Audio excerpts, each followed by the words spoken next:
Pemirsa, wacana Bali yang hendak menolak wisatawan mancanegara berkategori backpacker muncul seiring akan dibukanya pintu pariwisata internasional.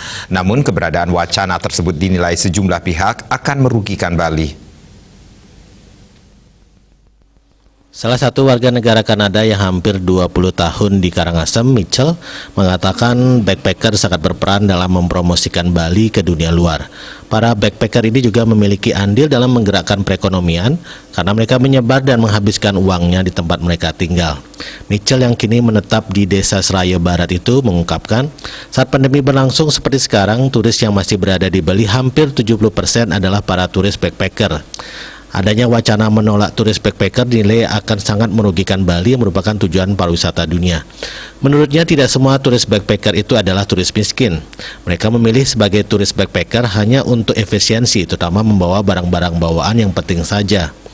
Ia yang tergabung dalam komunitas backpacker di Kanada ini mengungkapkan, para turis backpacker diterima di hampir semua negara, sehingga sangat disayangkan ada wacana untuk melakukan penolakan turis backpacker ke Bali. Pernyataan itu sudah tersebar ke seluruh dunia, apalagi menjadi pembicaraan di komunitas backpacker dunia.